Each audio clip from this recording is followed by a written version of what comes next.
नमस्कार, खास मुलाकात में आपका स्वागत है। खास मुलाकात में आज हम पहुंचे महेश गौ सेवा समिति दुगस्ताऊ, जहां के अध्यक्ष मुरलीधर जी परासर हमारे साथ है। जानेंगे इनसे क्या क्या गौशाला में व्यवस्थाएं हैं और क्या क्या समस्याएं आ रही है, क्योंकि गौशाला संचालकों का कहना है कि सरकारी अनुदान तो मिल रहा है, लेकिन अनुदान एक तो समय पे नहीं आ रहा है और दूसरा अनुदान कम आ रहा है। अनुदान को लेकर बात करेंगे और आसपास के क्षेत्र के लोगों का क्या सहयोग है और गौशाला में क्या क्या सेवाएं जारी है, गौशाला में पानी की चिकित्सा की क्या व्यवस्था है, गायों की कैसी सेवा हो रही है, जानेंगे। तो मुरलीधर जी नमस्कार। राम राम। राम राम सर, राम राम। तो मुरलीधर जी, कितना समय हो गया आपको इस गौशाला का संचालन करते हुए? आप इस गौशाला से कब जुड़े? साहब मन तो होगा करीबन 17-18 साल हो गई। मतलब जब स्टार्टिंग हुई तभी से हो इसके साथ में? नहीं, पहले दूसरे थे। अच्छा। बाद में फिर पहले सोनी है। अच्छा, तो अभी गौशाला में टोटल छोटे और बड़े कितने गौवंश है? सब है साहब 350 करीबन, 325। तो गौशाला में दुधारू गाय कितनी है? दुधारू है 27-28। तो दूध जो उनका निकलता है उसका कोई उत्पादन बनाते हो या डेयरी पे देते हो या घर में यूज करते हो या फिर क्या करते हो? सब बछड़े चुंगते हैं। अच्छा, क्योंकि बहुत सी गौशाला में जो दूध है उसका आइसक्रीम है या कुछ बना के बेचते हैं, तो उससे गौशाला का फ़ायदा होता है। नहीं साहब, वो तो बछड़ा ही चुंगता है। अच्छा, दूसरा काम नहीं आता। तो बात करें यहाँ आसपास का जो आपका गांव है दुगस्ताऊ, उसके लोगों की, तो उनका क्या सहयोग है गौशाला के लिए? नहीं यार, सहयोग तो हो, ये सब बस्ती का पूरा सहयोग ही है।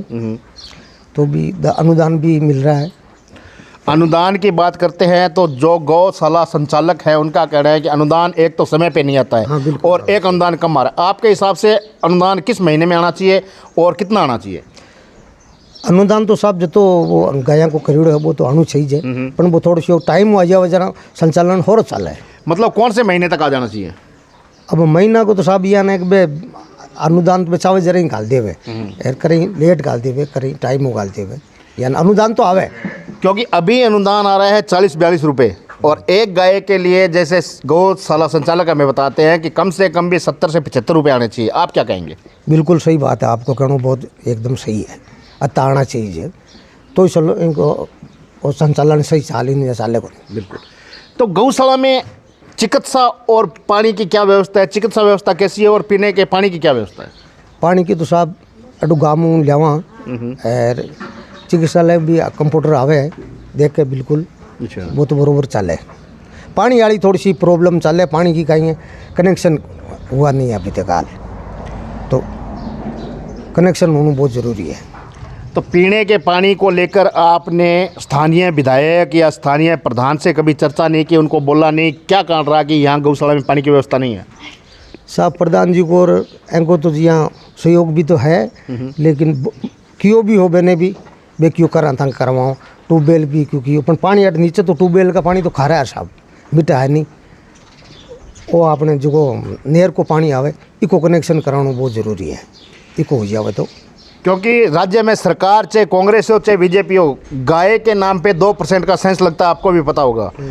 तो वो पैसा कहाँ जा रहा है? सिर्फ और सिर्फ क्या सिर्फ टैक्स ही लगता है, गायों के लिए कुछ नहीं होता? हाँ, वो टैक्स तो लागे चुके लगे, गायों के लिए तो वो काई मन तो की दीसी को नहीं। तो आपके पास 300-350 गौवंश हैं, अगर इन ये आपस में झगड़ा हो जाए या कुछ हो जाए, कोई फ्रैक्चर हो जाए, तो उसके लिए यहाँ क्या व्यवस्था है? क्या यही उसका उपचार होता है या बाहर नागौर या कहीं और भेजते हो? अटो उन्नाली को अट करा देवा निजरा कसना गौशाला के मान नागौर बटे पुका देवा पिकअप मंगा ले। देखिए, गौशाला संचालन करते हो आप, और आप पे बहुत से इल्ज़ाम भी लगते हैं भी गौशाला वाले रात को या दिन में गौशाला से गायों को बाहर निकाल देते हैं और किसान की फसलें ख़राब हो जाती है। आप क्या कहेंगे इस पर? देखो, प्रबंध तो साफ करा पूरा, और ये कर निकल जाओ तो बस्ती का कल्डो यहाँ ऑब्जेक्शन कौन करे। मैंने भी ध्यान है कि भाई मैं तो खुद तो चला रखा डांगो, बिल्कुल मैं भी यहाँ ध्यान पी तो मैं भी तो रख रही है, बैंक का सहयोगी है, बस्ती को भी सहयोग है पूरा, ये इनको कोई विवाद को नहीं। इसके साथ एक इल्ज़ाम और लगता है भी गौशाला वाले गौशाला का अनुदान और जो पैसा इकट्ठा होता है वो संचालक खुद ही खुर्द-बुर्द कर देते हैं। राजस्थान में बहुत सी ऐसी गौशाला भी है जो फर्जी तरीके से भी चलती है। आप क्या कहेंगे?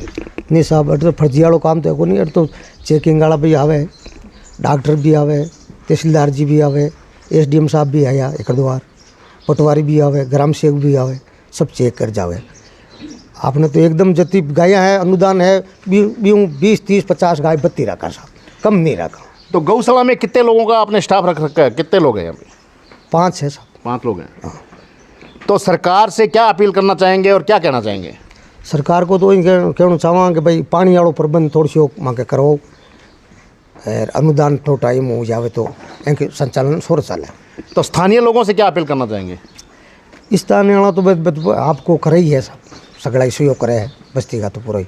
देखिए बहुत सी गौशालाएं हैं राजस्थान के अंदर जिनमें बड़े बड़े प्रोग्राम होते रहते हैं, कथाएं होती रहती हैं, क्योंकि कथा करवाने से गौशाला को सहयोग मिलता है। तो आपने अपनी गौशाला में पिछली बार कथा कब कराई थी या आगे क्या प्रोग्राम है? साहब आज तक तो कौन करवाई हाल तो। क्या कारण रहा कि कथा नहीं करवाई? अब साहब यान को तो कोई प्रोग्राम कोई बस्ती का पूरा इकट्ठा हुआ है, वे भेड़ा हुआ है, सहयोग हुआ है बस्ती को पूरा को जरा वो काम चल रहा है आगे नहीं 1-2 जन हूँ तो काम चल रहा है। तो गौ माता को लेकर क्या कहना चाहेंगे, क्या संदेश देना चाहेंगे? गौ माता को तो संचालन बरोबर चालू चाहिए बस, और कहीं है गौ माता की सेवा होनी चाहिए टेमो टेम। और मैं तो आई कहूँ भाई बस्ती का भी की जांच करे, प्रशासन है तो वो भी जांच करे देखे ताकि वो संचालन हो चले। ठीक है मुरलीधर जी, धन्यवाद आपका। धन्यवाद साहब। तो ये थे मुरलीधर जी, इन्होंने बताया कि गौशाला का संचालन तो सुचारू रूप से चल रहा है, लेकिन गौशाला में पेयजल की व्यवस्था नहीं है। पेयजल के लिए इन्होंने स्थानीय विधायक और प्रधान से रिक्वेस्ट की है, लेकिन अभी तक उस समस्या का समाधान नहीं हुआ है और सरकारी अनुदान समय पे नहीं आ रहा है और अनुदान जो है कम आ रहा है। अब देखते हैं सरकार इस तरफ कब रुख करती है। तब तक आप देखते रहिए DP के न्यूज़। मेरे सहयोगी साथी मनोज के साथ मैं मदन लाल।